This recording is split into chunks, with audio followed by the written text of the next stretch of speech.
I'm Aaron, and welcome to Quick Pitch, where I do my best to sell you on a movie in about the time it takes to watch a preview. Today's pitch is The Vast of Night from 2019. This is from writer or co-writer, director, editor Andrew Patterson, and it stars Sierra McCormick and Jake Horowitz. Those two actors were completely unknown going into this movie, so I had no preconceived notions of like, oh, I know that actor from such and such other part. So this is one of those I like to call like going in cold. I knew a basic genre, which was like sci-fi, but like set in the 1950s. So kind of got that Twilight Zone, Outer Limits vibe. And I was pretty psyched for it. So that's it. That's just going in like with open arms, like, let's do this. Let's see that I'm in the mood for this. This is right up my alley. This is what I want. I want some like sci-fi, period piece sci-fi set in the 50s. And that was exactly what I got.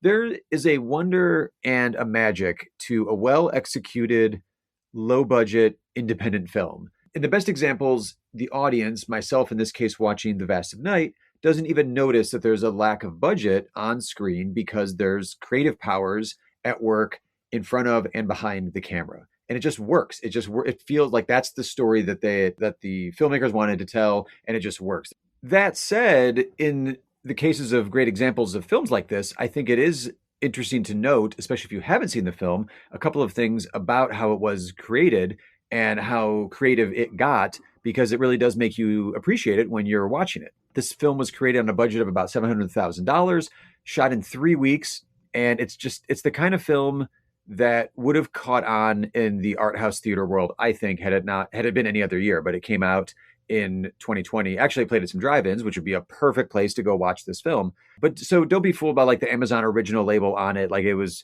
purchased at a film festival, and it was purchased because it was playing at film festivals. It wasn't an Amazon originated this. Amazon wasn't funding this level of creativity. I hope they do. They bought it, so they have their Amazon original label on it, and it is a pure labor of love by the individuals and the filmmaker specifically involved. In this case, there are scenes in this film that have the technical marvel that actually, no matter what the budget you're working with, and one scene in particular in this movie, as many movies as I watch and as many making of documentaries that I watch on Blu-rays and DVDs, watching it the first time, I was just flat out wowed, and I didn't know how they did it.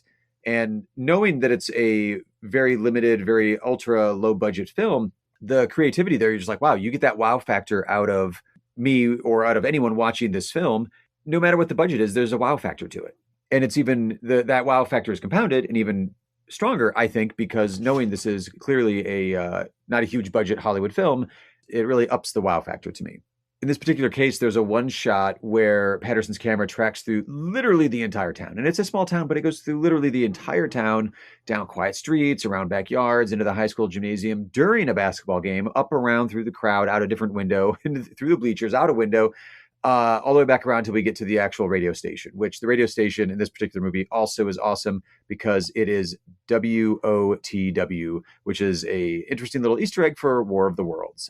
So if you have any interest in, or if you have any nostalgia because you yourself were around in that time period for like a late 50s small town Americana vibe, community radio station, the local basketball rivalry that draws the whole town, or you're just a fan of like the Twilight Zone, or if you've ever listened to some of the Mercury Theater or like War of the Worlds, as I just mentioned, I think you'll be giddy with excitement watching how this particular narrative unfolds. Sierra McCormick and Jake Horowitz, the two stars, they have the wittiest of rapid fire banter. It feels like a 50s movie. And they're also trying to unravel this mystery that they're slowly discovering and getting deeper and deeper into. Is just pure cinematic joy. So if you're in the mood for that, if that tickles your cinematic fancy, then you've got to watch The Vast of Night from 2019.